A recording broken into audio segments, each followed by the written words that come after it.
ذرا آنکھیں بند کریں۔ اندھیری رات ہے، چاروں طرف برف، سمندر بالکل خاموش ہے۔ اچانک ایک خوفناک آواز گونجتی ہے، اور چند ہی لمحوں بعد دنیا کا سب سے محفوظ جہاز اپنی موت کی طرف بڑھنے لگتا ہے۔ یہ کہانی ہے ٹائٹینک کی، لیکن وہ کہانی نہیں جو اب پہلے سن چکے ہیں۔ سال 1912۔ انسان نے سوچا کہ اب وہ قدرت کو بھی شکست دے سکتا ہے۔ اسی سوچ سے بنا RMS ٹائٹینک، ایک ایسا جہاز جسے بنانے والوں نے کہا یہ کبھی نہیں ڈوب سکتا۔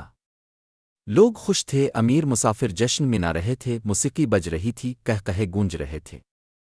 کسی کو اندازہ نہیں تھا کہ یہ خوشی آخری خوشی ہے۔ ٹائٹینک آگے بڑھتا رہا، بہت تیز، بہت پراعتماد۔ حالانکہ کپتان کو کئی پیغامات مل چکے تھے کہ راستے میں آئس برگ ہے، مگر رفتار کم نہ کی گئی۔ کیوں؟ کیا ریکارڈ توڑنے کی جلدی تھی؟ پھر غرور اتنا تھا کہ خطرہ مذاق لگنے لگا۔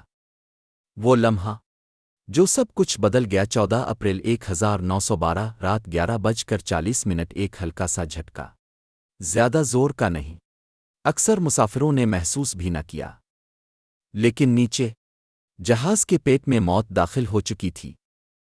لیکن یہ احتیاط نہیں تھی، یہ انجام تھا۔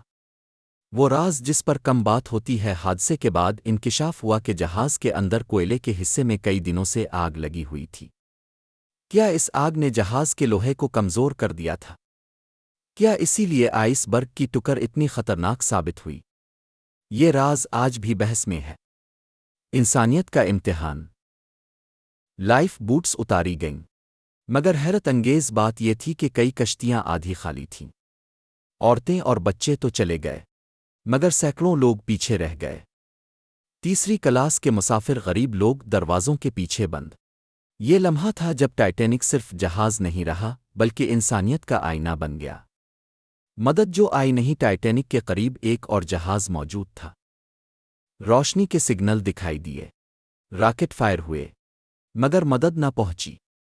غفلت، آب حسی، جو بھی تھا، اس خاموشی نے سینکڑوں جانیں لے لیں۔ آخری لمحات، جہاز آہستہ آہستہ 2 حصوں میں ٹوٹ گیا۔ موسیقار آخری لمحے تک دھن بجاتے رہے۔ لوگ دعا کر رہے تھے، رو رہے تھے، چنلوا رہے تھے، اور پھر ایک گہری خاموشی۔ سمندر نے سب کچھ نگل لیا۔ 1985 میں ٹائٹینک کا ملبہ سمندر کی گہرائیوں میں ملا، ٹوٹا ہوا، خاموش، لیکن سوالوں سے بھرا ہوا۔ کچھ راز مل گئے، کچھ ہمیشہ کے لیے پانی میں دفن ہو گئے۔ ٹائٹینک ہمیں یہ سکھاتا ہے کہ انسان جب خود کو خدا سمجھنے لگے تو قدرت اسے اس کی حقیقت دکھا دیتی ہے۔ یہ صرف ایک حادثہ نہیں تھا، یہ ایک انتباہ تھا۔ اگر آپ چاہتے ہیں ٹائٹینک کے مزید ڈرا دینے والے راز تو ویڈیو کو لائک کریں، چینل کو سبسکرائب کریں، اور کمنٹ میں لکھیں کیا یہ واقعی حادثہ تھا۔